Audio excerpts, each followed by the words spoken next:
YouTube channel study with ಪರಶುರಾಮ್ಗೆ ಸ್ವಾಗತವನ್ನು ಕೋರ್ತೀನಿ. ಇಂದು SSLC ಸರಣಿ ಹಾಗೂ ಜಿಲ್ಲಾ ಮಟ್ಟದ ಪೂರ್ವ ಸಿದ್ಧತೆ, ಇನ್ನು ರಾಜ್ಯ ಮಟ್ಟದ ಪೂರ್ವ ಸಿದ್ಧತಾ ಪರೀಕ್ಷೆ ನಡೀತಾ ಇದೆ 25 ಫೆಬ್ರವರಿಗೆ. ಸೊ ನೆನಪಿಟ್ಕೊಡ್ರಿ 25th ಸೆಕೆಂಡ್ಗೆ ಇದೆ. ಸೊ ಅದರಲ್ಲಿನೂ ಕೂಡ ನಾನು ಏನು ಮಾಡ್ತಾ ಇದ್ದೀನಿ, ನಿಮಗೆ ಯೂಸ್ ಆಗ್ತಕ್ಕಂಥ ಒಂದು ಕ್ವಶನ್ ಪೇಪರನ್ನು ಕೀ ಆನ್ಸರ್ ಒಂದಿಗೆ ಪೋಸ್ಟನ್ನು ಮಾಡ್ತಾ ಇದ್ದೀನಿ. ಆಲ್ರೆಡಿ ಕನ್ನಡದಲ್ಲಿ ಭಾಳಷ್ಟು ವಿಡಿಯೋಗಳನ್ನು ನಾವು ನಿಮಗಾಗಿ ಪೋಸ್ಟ್ ಮಾಡಿದ್ದೀವಿ. ಸೊ ದಯಮಾಡಿ ಅವುಗಳನ್ನು ನೋಡಿ ವಿಡಿಯೋಗಳನ್ನು ಲೈಕ್, ಶೇರ್ ಮತ್ತು ಸಬ್ಸ್ಕ್ರೈಬ್ ಮಾಡೋದನ್ನು ಮಾತ್ರ ಮರೆಯದಿರಿ ಅಂತ ಹೇಳ್ತಾ, ಎಲ್ಲ ವಿಷಯಗಳಲ್ಲಿ ಎಷ್ಟು ಸಾಧ್ಯ ಇದೆಯೋ ಸ್ಕೋರ್ ಮಾಡಲಿಕ್ಕೆ ಅಷ್ಟು ವಿಡಿಯೋಗಳು ನಮ್ಮಲ್ಲಿದ್ದಾವೆ. ಸೊ ನೋಡಿ ಯುಟಿಲೈಸನ್ನು ಪಡ್ಕೊಡ್ರಿ. ವಾಟ್ಸಪ್ ಚಾನಲ್ ಅದ, ಟೆಲಿಗ್ರಾಮ್ ಗ್ರೂಪ್ ಅದ, ಲಿಂಕನ್ನು ವಿಡಿಯೋದ ಡಿಸ್ಕ್ರಿಪ್ಷನ್ ಬಾಕ್ಸ್ನಲ್ಲಿ ಕೊಡ್ತೀನಿ. ಅದಕ್ಕೂ ಕೂಡ ಬಂದು ಜಾಯಿನ್ ಹಾಕ್ಕೊಂಡು ಯೂಸ್ ಮಾಡಿಕೊಡ್ರಿ ಅಂತ ಹೇಳ್ತಾ, ಈ ಕನ್ನಡ ಕ್ವಶನ್ ಪೇಪರ್ನ ಕೀ ಆನ್ಸರನ್ನು ನೋಡುವ. ಫಸ್ಟ್ ಮಲ್ಟಿಪಲ್ ಚಾಯ್ಸ್ ಕ್ವಶನಲ್ಲಿ ಫಸ್ಟ್ ಕ್ವಶನ್, ಬಿಡುಗಡು ಪದ ಈ ಸಮಾಸಕ್ಕೆ ಉದಾಹರಣೆಯಾಗಿದೆ ಅಂತ ಕೇಳಿದ್ರು. ಅದು ಕ್ರಿಯಾ ಸಮಾಸ ಅನ್ನೋದು ಸರಿಯಾದ ಉತ್ತರ. ಪ್ರಶ್ನೆ 2, ಎರವಲು ಪದ ಯಾವುದು ಅಂತ ಕೇಳಿದರೆ, ಸೊ ಎರವಲು ಪದ ಕಾಗದ ಅಂತಕ್ಕಂಥದ್ದು ಉತ್ತರ. ಹಳಗನ್ನಡದ ವಿಭಕ್ತಿ ಪಂಚಮಿ ವಿಭಕ್ತಿ ಪ್ರತ್ಯಯ ಯಾವುದು ಕೇಳಿದರೆ, ಹಳಗನ್ನಡದು ಪಂಚಮಿ ವಿಭಕ್ತಿ ಪ್ರತ್ಯಯ ಅತ್ತನಿಮ್ ಅಂತ ಬರ್ತದೆ. ಸೊಗಸಾಗಿ ಪದ ಈ ಅವ್ಯಯಕ್ಕೆ ಉದಾಹರಣೆಯಾಗಿದೆ ಅಂತ ಕೇಳಿದ್ರು. ಅದು ಸಾಮಾನ್ಯ ಅರ್ಥಕಾವ್ಯ ಅಂತಕ್ಕಂಥದ್ದು ಸರಿಯಾದ ಉತ್ತರ. ಸಿಡಧಾಂಗ ಪದದ ಗ್ರಾಂಥಿಕ ರೂಪವಿದು ಕೇಳಿದರೆ, ಸಿಡಿದ ಹಾಗೆ ಅಂತಕ್ಕಂಥದ್ದು ಸೊ ಸಿಡಿದಾಂಗ ಪದದ ಗ್ರಾಂಥಿಕ ರೂಪ. ಇನ್ನು 6ರಲ್ಲಿ ನಿಷೇಧಾರ್ಥಕ ಕ್ರಿಯಾರೂಪ ಕೇಳಿದರೆ, ತಿನ್ನದು ಅಂತಕ್ಕಂಥದ್ದು ನಿಷೇಧಾರ್ಥಕ ಕ್ರಿಯಾರೂಪ ಬರ್ತದೆ. ಸಂಬಂಧೀಕರಣಕ್ಕೆ ಹೋಗೋಣ. ಕವಿ, ಕಬ್ಬಿಗ, ದೃಷ್ಟಿ, ದಿಟ್ಟಿ ಇದು ತತ್ಸಮ ತದ್ಭವ ಇತ್ತು. ಯೋಗವಾಹಗಳು 2 ಇದ್ದಾವೆ, ಮಹಾಪ್ರಾಣಗಳು 10 ಇದ್ದಾವೆ. ಗೃಧ ಪದದ ಅರ್ಥ ತುಪ್ಪ, ಪಿಯೂಷ ಪದದ ಅರ್ಥ ಅಮೃತ. ಕೈ ಬಿಡಿದು ಆದೇಶ ಸಂಧಿ, ಏಕೈಕ ವೃದ್ಧಿ ಸಂಧಿ. ಇನ್ನು ಒಂದು ವಾಕ್ಯದಲ್ಲಿ ಉತ್ತರವನ್ನು ಬರಲಿಕ್ಕೆ 7 ಪ್ರಶ್ನೆಗಳಿರ್ತವೆ. ಪ್ರತಿ ಸರಿಯಾದ ಉತ್ತರಕ್ಕೆ 1 ಅಂಕ. 7 ಪ್ರಶ್ನೆ 7 ಅಂಕ. ಪ್ರಶ್ನೆ 11, ಭಾಷೆ ಯಾವುದಕ್ಕೆ ಸಾಧನವಾಗಿದೆ ಅಂತ ಕೇಳಿದರೆ, ನಮ್ಮ ಸುತ್ತಮುತ್ತಲಿನವರೊಡನೆ ವ್ಯವಹರಿಸುವುದಕ್ಕೆ ಹಾಗೂ ವಿಚಾರ ವಿನಿಮಯ ಮಾಡುವುದಕ್ಕೆ ಭಾಷೆ ಒಂದು ಅಮೂಲ್ಯ ಸಾಧನವಾಗಿದೆ. ರಾಹಿಲಾ ಯಾರು? ರಾಹಿಲಾ ಒಬ್ಬ ವೈದ್ಯ ಸೈನಿಕ. ಶ್ರೀರಾಮನಿಗೆ ಸಮರ್ಪಿಸಲು ಶಬರಿ ಏನನ್ನ ಸಂಗ್ರಹಿಸಿದ್ದಳು? ಶ್ರೀರಾಮನಿಗೆ ಸಮರ್ಪಿಸಲು ಶಬರಿ ಪರಿಮಳದ ಹೂವು, ರುಚಿಕರವಾದ ಹಣ್ಣು ಹಂಪಲಗಳು ಮತ್ತು ಮಧುಪರ್ಕ ಎಂಬ ಪಾನೀಯವನ್ನು ಸಂಗ್ರಹಿಸಿದ್ದಳು. 14, ಪಂಡಿತರಾದ ಅಗ್ನಿಭೂತಿ ವಾಯುಭೂತಿಯರಿಗೆ ದೊರೆತ ಪದವಿ ಯಾವುದು? ಸೊ ಪಂಡಿತರಾದ ಅಗ್ನಿಭೂತಿ ಮತ್ತು ವಾಯುಭೂತಿಯರಿಗೆ ಮಂತ್ರಿ ಪದವಿ ದೊರೆಯಿತು. ಛಲವನ್ನೇ ಮೆರೆಯೋದಾಗಿ ನಿರ್ಧರಿಸಿದವರು ಯಾರು? ಸೊ ಉತ್ತರ ದುರ್ಯೋಧನ. ದ್ರೋಣ ಪರಶುರಾಮರಲ್ಲಿಗೆ ಏಕೆ ಬಂದನು? ದ್ರವ್ಯಾರ್ಥಿಯಾಗಿ ಬಂದಿದ್ದ. ಇನ್ನು ಜಲಿಯನ್ ವಾಲಾಬಾಗ್ನಲ್ಲಿ ಶಾಂತಿಯುತ ಸಭೆ ಯಾವಾಗ ನಡೀತು ಅಂತ ಕೇಳಿದ್ರು, ಅದು 1919 ಏಪ್ರಿಲ್ 13ರಂದು ಜಲಿಯನ್ ವಾಲಾಬಾಗ್ನಲ್ಲಿ ಶಾಂತಿಯುತ ಸಭೆ ನಡೆದಿತ್ತು. 2 ಮಾರ್ಕ್ಸ್ ಕ್ವಶನ್ಸ್, ಟೋಟಲಿ 10 ಇದ್ದಾವೆ. 20 ಅಂಕಗಳನ್ನು ಈಸಿಯಾಗಿ ಗಳಿಸ್ತೀರಿ. 10 ಪ್ರಶ್ನೆಗಳು ಬರ್ತವೆ. 18ನೇ ಪ್ರಶ್ನೆ, ಮದಲಿಂಗನ ಕಣಿವೆಯಲ್ಲಿ ಬರುವಾಗ ಶಾನುಭೋಗರು ಏನೆಂದು ಯೋಚಿಸಿದರು? ಶಾನುಭೋಗರು ತಮ್ಮ ಹಳ್ಳಿಯನ್ನ ತಲುಪಬೇಕಾದರೆ ಮದಲಿಂಗನ ಕಣಿವೆಯನ್ನ ದಾಟಿ ಹೋಗಬೇಕಾಗಿತ್ತು.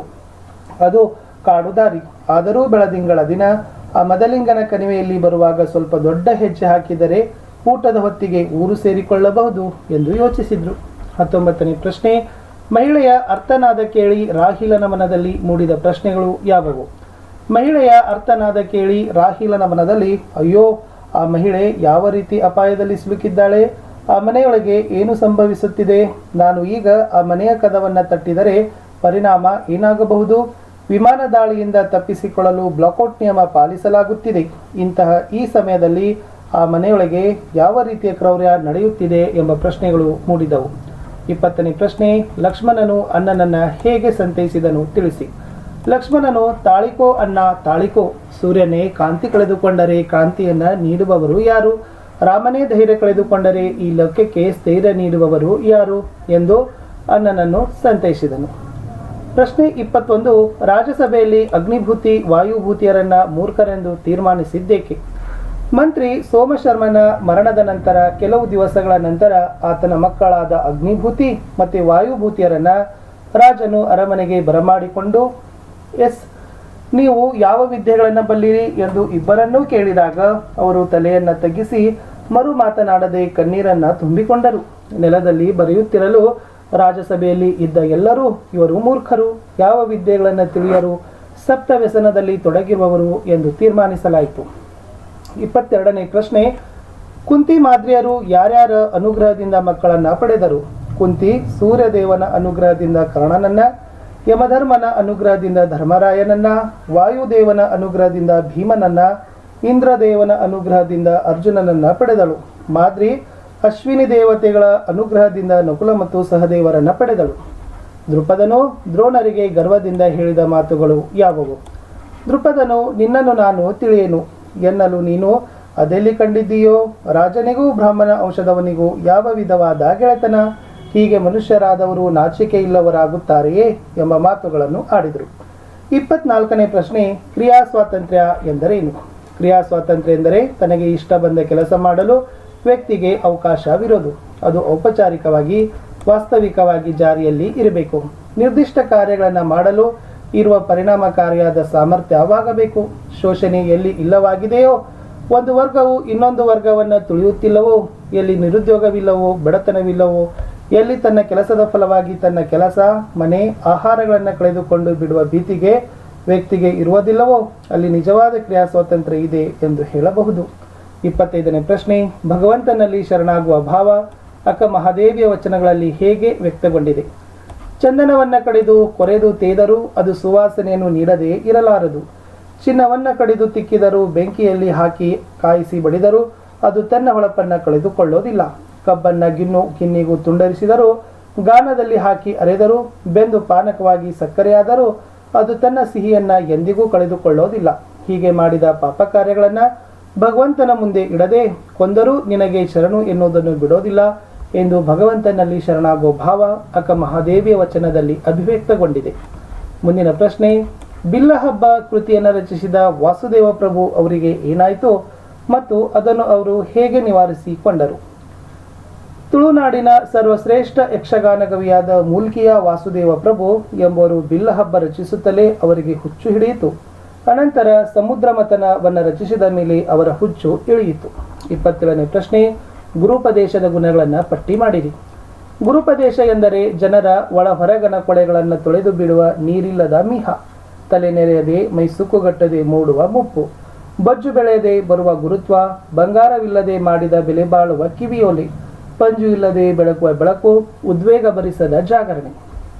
ಎಸ್, ಕವಿ ಸಾಹಿತಿಗಳ ಪರಿಚಯವನ್ನು ಬರೀಬೇಕು. 6 ಅಂಕಗಳು ಇರ್ತವೆ, ಇಬ್ಬರದು ಇದೆ. So first one AN Murthy Rao. So ಕಾಲ ಕ್ರಿಸ್ತಶಕ 1900, ಸ್ಥಳ ಮಂಡ್ಯ ಜಿಲ್ಲೆಯ ಅಕ್ಕಿ ಹೆಬ್ಬಾಳು, ಪೂರ್ಣ ಹೆಸರು ಅಕ್ಕಿ ಹೆಬ್ಬಾಳು ನರಸಿಂಹ ಮೂರ್ತಿರಾವ. ಕೃತಿಗಳು ಹಗಲುಗನಸು, ಅಲೆಯುವ ಮನ, ಅಪರ ವಯಸ್ಕನ ಅಮೆರಿಕ ಯಾತ್ರೆ, ಮಿನುಗು ಮಿಂಚು. ಪ್ರಶಸ್ತಿಗಳು ಕೇಂದ್ರ ಸಾಹಿತ್ಯ ಅಕಾಡೆಮಿ ಪ್ರಶಸ್ತಿ, ಪಂಪ ಪ್ರಶಸ್ತಿ, ಗೌರವ ಡಿಲೀಟ್ ಪದವಿ ಲಭಿಸಿದೆ. ಮುಂದಿನ ಪ್ರಶ್ನೆ, ಕುಮಾರವ್ಯಾಸ. ಕಾಲ ಕ್ರಿಸ್ತಶಕ 1430, ಸ್ಥಳ ಗದಗ ಪ್ರಾಂತದ ಕೋಳಿವಾಡ. ಕೃತಿಗಳು ಕನ್ನಡ ಭಾರತ, ಕರ್ನಾಟ ಭಾರತ ಕಥಾಮಂಜರಿ, ಗದುಗಿನ ಭಾರತ, ಕುಮಾರವ್ಯಾಸ ಭಾರತ. ಮುಂದೆ ಇವರಿಗಿರುವ ಬಿರುದು ರೂಪಕ ಸಾಮ್ರಾಜ್ಯ ಚಕ್ರವರ್ತಿ ಅಂತಕ್ಕದ್ದನ್ನು ಬರೆದ್ರೆ ಸಾಕು. ಮುಂದೆ ಪದ್ಯಭಾಗ ಇದೆ, ಒಟ್ಟು 3 ಸಾಲುಗಳಿದಾವ. ಏನು ಹೇಳೈ ಕರ್ಣಚಿತ್ತ ಗ್ಲಾನಿ ಯಾವುದು ಮನಕ್ಕೆ ಕುಂತಿ, ಸೂನಗಳ ಬೆಸಕೈಸಿಕೊಂಬುದು ಸೇರದೆ ನಿನಗೆ ಅಂತ ಇದೆ. 3 ಸಾಲುಗಳಿರೋದ್ರಿಂದ ಇದು ಭಾಮಿನಿ ಷಟ್ಪದಿ. ಅದರಲ್ಲಿ ಮೊದಲ ಸಾಲಿನಲ್ಲಿ 14, ಎರಡನೇ ಸಾಲಿನಲ್ಲಿ 14, ಮೂರನೇ ಸಾಲಿನಲ್ಲಿ 21 ಮೇಲೆ ಒಂದು ಗುರು ಇದ್ರೆ ನಾವು ಭಾಮಿನಿ ಷಟ್ಪದಿ ಅಂತೀವಿ. ಲಘು ಗುರು ಹಾಕಿ ಅವುಗಳ ಗಣ ವಿಂಗಡಣೆ ಮಾಡಿ ಕಡೆಗೆ ಲಾಸ್ಟ್ ಇದು ಮಾತ್ರ ಗಣ ಆಧಾರಿತ ಭಾಮಿನಿ ಷಟ್ಪದಿಯಾಗಿದೆ ಅಂತ ನೀವು ಬರೀಲೇಬೇಕು. ಆವಾಗ 3 ಅಂಕ ಕೊಡ್ತಾರೆ. 31ನೇ ಪ್ರಶ್ನೆ, ಅಲಂಕಾರ. ಪೂರ್ವ ದಿಕ್ಕಿನಲ್ಲಿ ಮೂಡಿದ ಸೂರ್ಯ ಮುತ್ತೈದೆಯ ಹಣೆಯಲ್ಲಿರುವ ಕುಂಕುಮದಂತೆ ಕಂಡನು ಅಂತ ಇದೆ. ಫಸ್ಟ್ ಬರಿಬೇಕು, ಇದು ಉಪಮಾಲಂಕಾರ. ಆಮೇಲೆ ಸಮನ್ವಯ ಏನಿದೆ, 2 ಲಕ್ಷಣಗಳಿರುವ ಸಾದೃಶ್ಯ ಸಂಪತ್ತನ್ನು ಹೋಲಿಸಿ ವರ್ಣನೆ ಮಾಡಿದರೆ ಉಪಮಾಲಂಕಾರ ಅಂತ ಕರಿತೀವಿ. ಅದರಲ್ಲಿರುವ ಉಪಮೇಯ ಪೂರ್ವ ದಿಕ್ಕಿನಲ್ಲಿ ಮೂಡಿದ ಸೂರ್ಯ, ಅದರಲ್ಲಿರುವ ಉಪಮಾನ ಮುತ್ತೈದೆಯ ಹಣೆಯಲ್ಲಿರುವ ಕುಂಕುಮ. ನೆಕ್ಸ್ಟ್ ಉಪಮಾವಾಚಕ ಅಂತೆ ಸಮಾನ ಧರ್ಮ ಕಾಣುವುದು. ಸಮನ್ವಯ, ಇಲ್ಲಿ ಉಪಮೇಯವಾದ ಪೂರ್ವ ದಿಕ್ಕಿನಲ್ಲಿ ಮೂಡಿದ ಸೂರ್ಯ ಎನ್ನುವುದು ಉಪಮಾನವಾದ ಮುತ್ತೈದೆಯ ಹಣೆಯಲ್ಲಿರುವ ಕುಂಕುಮ ಎಂಬ ವಾಕ್ಯಕ್ಕೆ ಪರಸ್ಪರ ಹೋಲಿಸಿ ವರ್ಣಿಸಲಾಗಿದೆ. ಇಲ್ಲಿ ಅಂತೆ ಎಂಬ ಉಪಮಾವಾಚಕ ಪದವಿದ್ದು ಕಾಣುವುದು ಎಂಬ ಸಮಾನ ಧರ್ಮ ಇರುವುದರಿಂದ ಇದು ಉಪಮಾಲಂಕಾರವಾಗಿದೆ ಅಂತ ಬರೆದ್ರೆ ಸಾಕು. 32ನೇ ಪ್ರಶ್ನೆ, ಅಲಂಕಾರ ಇದೆ, ಗಾದೆ ಮಾತಿದೆ. ಅದರಲ್ಲಿ 2ರಲ್ಲಿ ಒಂದು ಗಾದೆ ಮಾತವನ್ನ ಮಹತ್ವದೊಂದಿಗೆ ವಿವರಣೆ ಮಾಡಿ ಬರೆದ್ರೆ 3 ಅಂಕ ಕೊಡ್ತಾರೆ. ಕೂಡಿ ಬಾಳಿದರೆ ಸ್ವರ್ಗ ಸುಖ ಅಂತ ಫಸ್ಟ್ ಇದೆ. ಸೊ ಯಾವುದೇ ಒಂದು ಗಾದೆ ಮಾತನ್ನ ಬರಿಬೇಕಾದ್ರೆ ಪೀಠಿಕೆ ಅಂತ ಈ 3 ಸಾಲುಗಳನ್ನ ಬರೀರಿ. ಏನು, ಗಾದೆ ವೇದಗಳಿಗೆ ಸಮಾನ, ಗಾದೆ ಹಿರಿಯರು ಮತ್ತು ಜನಪದರ ಜೀವನದ ಅನುಭವದ ನುಡಿಮುತ್ತುಗಳು, ಗಾದೆಗಳು ಆಕಾರದಲ್ಲಿ ವಾಮನನಾದರೂ ಅರ್ಥದಲ್ಲಿ ತ್ರಿವಿಕ್ರಮನಂತೆ, ಈ ಮೇಲಿನ ಕೂಡಿ ಬಾಳಿದರೆ ಸ್ವರ್ಗ ಸುಖ ಎಂಬ ಗಾದೆ ಪ್ರಸಿದ್ಧವಾಗಿದೆ ಅಂತ ಬರೆದು ಒಂದು ವಿದ್ಯಾರ್ಥಿ ಜೀವನ ಅಥವಾ ಮನುಷ್ಯನ ಜೀವನದಲ್ಲಿನ ಒಂದು ಉದಾಹರಣೆಯನ್ನು ತೆಗೆದುಕೊಂಡು ಬರೆದ್ರೆ ಖಂಡಿತವಾಗಿ ನಿಮಗೆ 3 ಅಂಕಗಳನ್ನು ಕೊಡ್ತಾರೆ. 32ರಲ್ಲಿ ಇನ್ನೊಂದು ಪ್ರಶ್ನೆ ಇತ್ತು, ಕಟ್ಟುವುದು ಕಠಿಣ ಕೆಡುವುದು ಸುಲಭ. ಇದು ಕೂಡ ಸೇಮ್ ನೀವೇನು ಮಾಡಬೇಕು, ಫಸ್ಟ್ ಪ್ರಸ್ತಾವನೆಯನ್ನು ಬರೆದು ಆಮೇಲೆ ಅದರದ್ದು ವಿವರಣೆಯನ್ನು ಬರೆದ್ರೆ ನಿಮಗೆ ಅಂಕಗಳನ್ನು ಕಂಪಲ್ಸರಿಯಾಗಿ 3 ಮಾರ್ಕ್ಸು ಕೊಟ್ಟೆ ಕೊಡ್ತಾರೆ. ಇನ್ನು ಮುಂದೆ ನೋಡೋಣ, ಸಂದರ್ಭಗಳಿದ್ದಾವೆ. ಸೊ ಮೇನ್ ಆಗಿ ಹೇಳ್ತಾ ಹೋಗ್ತೀನಿ. 6 ಇರ್ತವೆ, 3 ಗದ್ಯದ್ದು 3 ಪದ್ಯದ್ದು. ಸಿಗುರು ತೆಗೆದ ಕಬ್ಬಿನಂತೆ ಉಷ್ಣ ಅಳಿದ ಹಾಲಿನಂತೆ. ಇದು ಎಸ್ ಮರಿಯಪ್ಪ ಭಟ್ಟರವರು ಬರೆದ ನಮ್ಮ ಭಾಷೆ ಗದ್ಯಪಾಠದ ವಾಕ್ಯವಾಗಿದೆ. ಸೊ ಮಹಲಿಂಗರಂಗ ಕನ್ನಡ ಭಾಷೆಯ ಮಹತ್ವವನ್ನ ಅದರ ವೈಭವವನ್ನು ಹೇಳೋ ಸಂದರ್ಭದಲ್ಲಿ ಈ ಮಾತನ್ನ ಹೇಳಿದ್ದಾನೆ ಅಂತ ಬರೆದು ಸ್ವಾರಸ್ಯ ಬರಿಬೇಕು. ಸೊ ಬರೆಯುವಾಗ ಆಯ್ಕೆ ಫಸ್ಟ್ ಇರಬೇಕು, ಸಂದರ್ಭ ಸೆಕೆಂಡ್ ಆಗಿ ಬರಿಬೇಕು, ಥರ್ಡ್ ಸ್ವಾರಸ್ಯ ಅಂತ 3 ಸ್ಟೆಪ್ಸ್ ಹಾಕಿ ಬರಿಬೇಕು. ಎರಡನೇದು, ಹಾಗಾದರೆ ಎಲ್ಲರಿಗೂ ಮನೆ ಆಗುವವರೆಗೆ ನನಗೂ ಮನೆ ಬೇಡ. ಆಯ್ಕೆ ಇದು ದೇವನೂರು ಮಹದೇವ ಅವರು ಬರೆದ ಎದೆಗೆ ಬಿದ್ದ ಅಕ್ಷರ ಎಂಬ ಗದ್ಯಪಾಠದಿಂದ ಆರಿಸಲಾಗಿದೆ. ಸೊ ಗ್ರಾಮ ದೇವತೆ ಮೈ ಮೇಲೆ ಬಂದು ಏನ್ ಮಾಡ್ತಾಳಪ್ಪ ಅಂದ್ರೆ ಆ ಮಂಚಮ್ಮ ಸೊ ಈ ಮಾತನ್ನ ಏನ್ ಮಾಡ್ತಾಳೆ ಹೇಳ್ತಾಳೆ. ಸೊ ಆ ಸ್ವಾರಸ್ಯ ಏನಪ್ಪಾ ಅಂದ್ರೆ ಗ್ರಾಮ ದೇವತೆಗೆ ಮನೆಯಲ್ಲೇ ಊರ ಜನರಿಗೆ ಮನೆ ಇಲ್ಲ ಅಂದ್ಮೇಲೆ ಸೊ ನನಗೇಕೆ ಗುಡಿ ಬೇಕು ಅಂತ ಮನೆ ಮಂಚಮ್ಮ ಏನ್ ಮಾಡ್ತಾಳೆ ಹೇಳ್ತಾಳೆ. ಇದು ಆ ದೇವತೆ ಮತ್ತು ಜನರ ನಡುವೆ ಸಮಾನತೆ ಇದೆ ಅನ್ನೋದನ್ನ ಬಿಂಬಿಸ್ತದೆ ಅನ್ನೋದನ್ನ ಬರ್ತದೆ ಸಾಕು.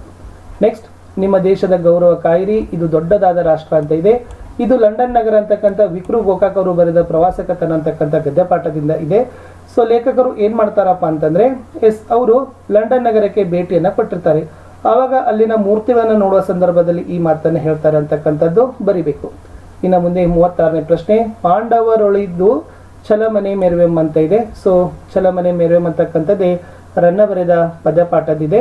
ಸೊ ಈ ಮಾತು ಏನ್ ಮಾಡ್ತಾರಪ್ಪ ಅಂತಂದ್ರೆ ದುರ್ಯೋಧನ ಭೀಷ್ಮನರಿಗೆ ಹೇಳ್ತಕ್ಕಂಥ ಸಂದರ್ಭದಲ್ಲಿ ಈ ಮಾತು ಬಂದಿದೆ ಅನ್ನೋದನ್ನ ನೀವು ಸಂದರ್ಭ ಮತ್ತು ಸ್ವಾರಸ್ಯವನ್ನ ಹಾಕಿ ಬರಿಬೇಕು. ಮುಂದೆ ಬೇರೆ ಬಣ್ಣವನೇ ಕಾಣೆ, ಕುವೆಂಪು ಅವರು ಬರೆದ ಹಸುರು ಪದ್ಯಪಾಠದಿಂದ ವಾಕ್ಯವಾಗಿದೆ. ಸೊ ಕುವೆಂಪು ಅವರು ಪ್ರಕೃತಿಯ ಸೊಬಗನ್ನ ವರ್ಣಿಸೋ ಸಂದರ್ಭದಲ್ಲಿ ಈ ಮಾತನ್ನ ಏನ್ ಮಾಡಿದಾರಪ್ಪ ಅಂದ್ರೆ ಹೇಳಿದ್ದಾರೆ. ಮುಂದೆ 38, ಅಗದಿ ಸರಳವಾಗಿ ಎಲ್ಲ ಜನರಿಗೆ ಜೋರ ಮಾಡಿ ಕಸಿದುಕೊಳ್ಳಿರಿ ಹತಾರ. ಸೊ ಇದೇನಪ್ಪ ಅಂದ್ರೆ ಡಾಕ್ಟರ್ BS ಗದ್ದಗಿಮಠ ಅವರು ಬರೆದಿರುವ ಹಲಗಲಿ ಬೇಡರು ಅಂತಕ್ಕಂಥ ಲಾವಣಿ ವಿಧದಲ್ಲಿರುವ ಪದ್ಯಪಾಠದ ವಾಕ್ಯವಾಗಿದೆ. ಸೊ ಇದು ಏನ್ ಮಾಡ್ತಾರಪ್ಪ ಅಂದ್ರೆ ಈ ಕುಂಪನಿ ಸರ್ಕಾರದವರು ಆದೇಶವನ್ನ ಹೊರಡಿಸಿರ್ತಾರೆ ನಿಶಸ್ತ್ರೀಕರಣ, ಅದನ್ನ ವಿರೋಧಿಸಿ ಅದನ್ನ ಏನ್ ಮಾಡ್ತಾರೆ ಆ ಕಾಯ್ದೆಯ ಅಲ್ಲಿಯಲ್ಲಿ ಬರ್ತಕ್ಕಂಥ ಆ ಹಲಗಲಿ ಊರಿನ ಜನರ ಒಂದು ಅವರ ಬಳಿ ಇರ್ತಕ್ಕಂಥ ಹತಾರಗಳನ್ನ ಕಸಿದುಕೊಳ್ತಕ್ಕಂಥ ಸಂದರ್ಭದಲ್ಲಿ ಈ ಮಾತು ಬಂದಿದೆ ಅಂತ ಕವಿ ಓದುಗರಿಗೆ ಹೇಳಿದ್ದಾರೆ ಅಂತ ಬರೆದ್ರೆ ಸಾಕು. ಪದ್ಯಪಾಠಗಳು 2 ಇದಾವೆ. ಹಕ್ಕಿ ಹಾರುತ್ತಿದೆ ನೋಡಿದರ ವೆರಿ ಈಸಿ. ನೀಲ ಮೇಘ ಮಂಡಲ ಸಮಬಣ್ಣ ಮುಗಿಲೆಗೆ ರೆಕ್ಕೆಗೊಳಡಿದವು ಅನ್ನ, ಚಕ್ಕೆಯ ಮಾಲೆಯ ಸೆಕ್ಕಿಸಿಕೊಂಡು ಸೂರ್ಯಚಂದ್ರರನ್ನು ಮಾಡಿದೆ ಕನ್ನ, ಹಕ್ಕಿ ಹಾರುತ್ತಿದೆ ನೋಡಿದಿರ.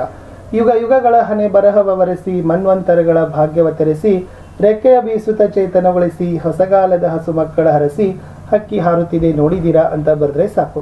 ಇನ್ನು ಮೌಲ್ಯಾಧಾರಿತ ಸಾರಾಂಶದಲ್ಲಿ ಅಗ್ದಿ ಸಂಕಲ್ಪ ಗೀತೆ ಪದ್ಯದ ಸಾಲುಗಳಿದಾವೆ. ಬಿದ್ದುದನ್ನ ಮೇಲೆಬ್ಬಿಸಿ ನಿಲ್ಲಿಸಿ ಹೊಸ ಭರವಸೆಗಳ ಕಟ್ಟೋಣ, ಮನುಜರ ನಡುವನ ಅಡ್ಡಗೋಡೆಗಳ ಕೆಡುವುತ ಸೇತುವೆಯಾಗೋಣ ಅಂತ ಈ GS ಶಿವರುದ್ರಪ್ಪನವರ ಸಂಕಲ್ಪ ಗೀತೆ ಪದ್ಯದ ಒಂದಿದೆ. ಅದನ್ನು ಕೊಡಿ ಬರುವಾಗ ಫಸ್ಟ್ ಭಾವಾರ್ಥ ಬರೀರಿ, ಲಾಸ್ಟ್ ಏನ್ ಬರಿಬೇಕು ಮೌಲ್ಯ ಅಂತ ಬರಿಬೇಕು. ಸೊ ಮೌಲ್ಯದಲ್ಲಿ ಏನ್ ಬರಿದ್ದಾರೆ, ವಿಶ್ವ ಕುಟುಂಬದ ಪರಿಕಲ್ಪನೆಯನ್ನ ಸಮಾನತೆಯ ಮೌಲ್ಯವನ್ನ ಕವಿ GS ಶಿವರುದ್ರಪ್ಪನವರು ಓದುಗರಿಗೆ ಹೇಳಿದ್ದಾರೆ ಅಂತ ಬರೆದ್ರೆ ಅಂಕಗಳನ್ನ ಕೊಡ್ತಾರೆ. ಇನ್ನ 8 ವಾಕ್ಯಗಳಲ್ಲಿ ಉತ್ತರವನ್ನು ಬರೆಯುವಾಗ 41ನೇ ಪ್ರಶ್ನೆ ಕೇಳಿದ್ರು, ಅಗ್ದಿ ಈಸಿ ಇದೆ. ಭಾಗ್ಯಶಿಲ್ಪಿಗಳು ಪಾಠದಿಂದ ಬರತಕ್ಕಂಥ ಪ್ರಶ್ನೆ. ನಾಲ್ವಡಿ ಕೃಷ್ಣರಾಜ ಒಡೆಯರ ಕಾಲದಲ್ಲಿ ಮಾದರಿ ಮೈಸೂರು ರಾಜ್ಯ ಹೇಗಾಯಿತು ವಿವರಿಸಿರಿ ಅಂತ ಕೇಳಿದರೆ ವೆರಿ ಈಸಿಯಾಗಿ ನೀವು ಏನ್ ಮಾಡಬಹುದು ಸ್ನೇಹಿತರೆ, ಈ ಒಂದು ಪ್ರಶ್ನೆಗೆ ಉತ್ತರಗಳನ್ನ ಬರಿಬಹುದು. ಮುಂದಿನ ಪ್ರಶ್ನೆ, ಶಿಕ್ಷಣ ಕ್ಷೇತ್ರಕ್ಕೆ ವಿಶ್ವೇಶ್ವರಯ್ಯ ಅವರು ಸಲ್ಲಿಸಿದ ಕೊಡುಗೆಗಳನ್ನು ತಿಳಿಸಿ ಅಂತ ಕೇಳಿದರೆ ಇದು ಕೂಡ ಬಹಳ ಸರಳವಾಗಿರ್ತಕ್ಕಂಥ ಪ್ರಶ್ನೆ ಇತ್ತು. ಸೊ ಇದನ್ನ ಆಲ್ರೆಡಿ ನೀವು ಓದಿದಿರಿ, ಇಲ್ಲಾಂದ್ರೆ ಸ್ಕ್ರೀನ್ಶಾಟ್ ತಗೊಂಡು ಅದು ಸ್ವಲ್ಪ ನೋಡ್ಕೊಡ್ರಿ. ಪದ್ಯಪಾಠದ ಪ್ರಶ್ನೆ, ಲವನು ಯಜ್ಞಾಂಶವನ್ನು ಕಟ್ಟಲು ಕಾರಣವೇನು ಅಂತಕ್ಕದ್ದನ್ನು ಕೇಳಿದರೆ ಇದು ಕೂಡ ವೆರಿ ಈಸಿಯಾಗಿರ್ತಕ್ಕಂಥದ್ದು, ಪದೇ ಪದೇ ಪರೀಕ್ಷೆಗೆ ಬರ್ತಕ್ಕಂಥ ಪ್ರಶ್ನೆ ಆಗಿತ್ತು. ಲವನ ನಡವಳಿಕೆ ಕುರಿತು ವಿವರಿಸಿರಿ ಅಂತದನ್ನು ಕೇಳಿದರೆ ಈ ಥರದ ಪ್ರಶ್ನೆಗಳು ಸಹಿತ ನಿಮಗೆ ಬರ್ತದೆ. ಇನ್ನು ಗದ್ಯ ಭಾಗ ಇತ್ತು. ಸೊ ವೆರಿ ಈಸಿಯಾಗಿರ್ತಕ್ಕಂಥ ಭಾರತದಲ್ಲಿನ ಸಮಸ್ಯೆಗಳ ಬಗ್ಗೆ ಇತ್ತು. ಸೊ ಇದನ್ನು ನೋಡ್ಕೊಡ್ರಿ, ಆಲ್ರೆಡಿ ಇದನ್ನೇನು ಅವಶ್ಯಕತೆ ಇಲ್ಲ. ಬಟ್ ಪತ್ರದಲ್ಲಿ ಇದು ಮನವಿ ಪತ್ರ ಇದೆ. ಸೊ ನೀವು ದಾವಣಗೆರೆಯ ಶ್ರೀ ಭಾರತ್ ಮಾತಾ ಪ್ರೌಢಶಾಲೆಯಲ್ಲಿ ಓದುವ ಧನುಷ ಅಂತ ತಿಳಿರಿ. ನಿಮ್ಮ ಶಾಲೆಯಲ್ಲಿ ನಡೀತಕ್ಕಂಥ ಕ್ರೀಡಾಕೂಟ ಕಾರ್ಯಕ್ರಮಕ್ಕೆ ಉದ್ಘಾಟಕರಾಗಿ ಜಿಲ್ಲಾಧಿಕಾರಿಗಳಿಗೆ ಆಹ್ವಾನ ಮಾಡಿ ಪತ್ರ ಬರೀರಿ ಅಂತ ಕೇಳಿದ್ರು. ಸೊ ಇಂದ ಬರಿಬೇಕಿರಿ ಧನುಷ ಶ್ರೀ ಭಾರತ್ ಮಾತಾ ಪ್ರೌಢಶಾಲೆ ದಾವಣಗೆರೆ, ಇವರಿಗೆ ಮಾನ್ಯ ಜಿಲ್ಲಾಧಿಕಾರಿಗಳ ಕಚೇರಿ ದಾವಣಗೆರೆ ಬರೀತೀರಿ. ವಿಷಯ ಕ್ರೀಡಾಕೂಟದ ಉದ್ಘಾಟನಾ ಕಾರ್ಯಕ್ರಮಕ್ಕೆ ಆಗಮಿಸುವಂತೆ ಕೋರಿ. ಸೊ ಒಂದು ತಾರೀಕು ಹಾಕಬೇಕು, ಸಮಯ ಹಾಕಬೇಕು. ಈ ಕಾರ್ಯಕ್ರಮಕ್ಕೆ ನಾವು ನಿಮ್ಮನ್ನು ಉದ್ಘಾಟಕರನ್ನಾಗಿ ಆಯ್ಕೆ ಮಾಡಿದ್ದೀವಿ. ಸೊ ಎಲ್ಲರ ಒಂದು ಮನವಿಯಂತೆ ತಾವುಗಳು ಬಂದು ಕಾರ್ಯಕ್ರಮವನ್ನು ಉದ್ಘಾಟನೆ ನಮಗೆ ಪ್ರೇರಣೆಯನ್ನು ಕೊಡ್ರಿ ಅಂತ ಹೇಳಿ ಬರೆದು ಧನ್ಯವಾದಗಳೊಂದಿಗೆ ಅಂತ ಬರೆದು ಸ್ಥಳ ದಿನಾಂಕ ಇಂತಿ ತಮ್ಮ ವಿಶ್ವಾಸ ಅಂತ ಹಾಕಿದರೆ ಮನವಿ ಪತ್ರ ಆಗ್ತದೆ. ಬಟ್ ಇನ್ನೊಂದು ಏನು ಕೇಳಿದ್ದಾರೆ ಅವರು ವೈಯಕ್ತಿಕ ಪತ್ರದಲ್ಲಿ, ನೀವು ಶ್ರೀ ಕನಕದಾಸ ಪ್ರೌಢಶಾಲೆ ಹಾವೇರಿಯ ಸೃಜನಾ ಅಂತ ತಿಳಿರಿ. ನಿಮ್ಮ ಪರೀಕ್ಷಾ ಸಿದ್ಧತೆ ಕುರಿತು ಚಿಕ್ಕಬಳ್ಳಾಪುರದಲ್ಲಿರುವ ನಿಮ್ಮ ದೊಡ್ಡಪ್ಪನಿಗೆ ಪತ್ರ ಬರೀರಿ ಅಂತ ಕೇಳಿದರು. ವೈಯಕ್ತಿಕ ಪತ್ರ ಬರೆಯುವಾಗ ಫಸ್ಟ್ ಕ್ಷೇಮ ಇರಬೇಕು, ಮಧ್ಯದಲ್ಲಿ ಸ್ತ್ರೀ ಇರಬೇಕು, ಈ ಕಡೆ ಇಂದ ಇರಬೇಕು. ಇಂದ ಏನಿದೆ, ಸೃಜನ್ ಇದೆ, ಶ್ರೀ ಕನಕದಾಸ ಪ್ರೌಢಶಾಲೆ ಹಾವೇರಿ, ಆಮೇಲೆ ಡೇಟನ್ನು ಹಾಕಬೇಕು, ಆವತ್ತಿನ ಡೇಟು.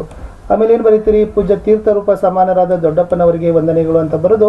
ಆವಾಗ ನೀವೇನು ಮಾಡ್ತೀರಪ್ಪ ಅಂದರೆ ಶಾಲೆಯಲ್ಲಿ ನಡೀತಕ್ಕಂಥ ಏನು ಕೇಳಿದ್ದಾರೆ, ಪರೀಕ್ಷಾ ಸಿದ್ಧತೆಯನ್ನು ನಾನು ಈ ಥರ ಮಾಡ್ತಾ ಇದ್ದೀನಿ, ಈ ವರ್ಷ ನಾನೊಂದು 90-95 ಮಾಡ್ತೀನಿ ಅಂತಕ್ಕಂಥ ಆಶ್ವಾಸನೆಯನ್ನು ನೀವು ನಿಮ್ಮ ದೊಡ್ಡಪ್ಪವ್ರಿಗೆ ಕೊಡಬೇಕು. ಆಮೇಲೆ ಇಲ್ಲಿ ಆಶೀರ್ವಾದ ಬಯಸುತ್ತಾ ಪ್ರಣಾಮಗಳೊಂದಿಗೆ ಅಂತ ಬರೀರಿ. ಆಮೇಲೆ ಈ ಕಡೆ ಇಂತಿ ನಿಮ್ಮ ಮಗ ಸೃಜನ್ ಬರೆದು ಹೊರ ವಿಳಾಸವನ್ನು ಹಾಕಲೇಬೇಕು. ಹೊರ ವಿಳಾಸಕ್ಕೆ 1 ಅಂಕ ಇರ್ತದೆ, ಅದು ಕೂಡ ನೋಡ್ಕೊಡ್ರಿ. ಇನ್ನು ನಿಬಂಧಗಳಲ್ಲಿ ಸ್ವಚ್ಛ ಭಾರತ ಅಭಿಯಾನ ಇದೆ, 1 ಪುಟಕ್ಕೆ ಮೀರದಂತೆ ನೀವು ಬರಿಬೇಕು. ಫಸ್ಟ್ ಪೀಠಿಕೆ ಇರಲಿ. ಸ್ವಚ್ಛ ಭಾರತ ಅಭಿಯಾನದ ಬಗ್ಗೆ ಪೀಠಿಕೆ ಇತ್ತು, ವಿಷಯದ ನಿರೂಪಣೆ, ಇದರಲ್ಲಿರ್ತಕ್ಕಂಥ ಕಾರ್ಯಕ್ರಮದ ಉದ್ದೇಶ, ಕಾರ್ಯಕ್ರಮ ನಡೆದು ಬಂದ ಹಾದಿ, ಉಪಸಂಹಾರಗಳನ್ನು ನೀವೇನು ಮಾಡಬೇಕಾಗ್ತದೆ, ಬರಿಬೇಕಾಗ್ತದೆ. ಇನ್ನೊಂದು ಪ್ರಬಂಧ ಇದೆ, ಸಾಮಾಜಿಕ ಪಿಡುಗುಗಳು, ಇದರಲ್ಲಿನೂ ಕೂಡ ಪೀಠಿಕೆ, ವಿಷಯದ ನಿರೂಪಣೆ ಇರಬೇಕು. ಆಮೇಲೆ ಉಪಸಂಹಾರವನ್ನು ಬರೆದ್ರೆ ಸೊ ನಿಮಗೆ ಅಂಕಗಳನ್ನು ಕೊಡ್ತಾರೆ.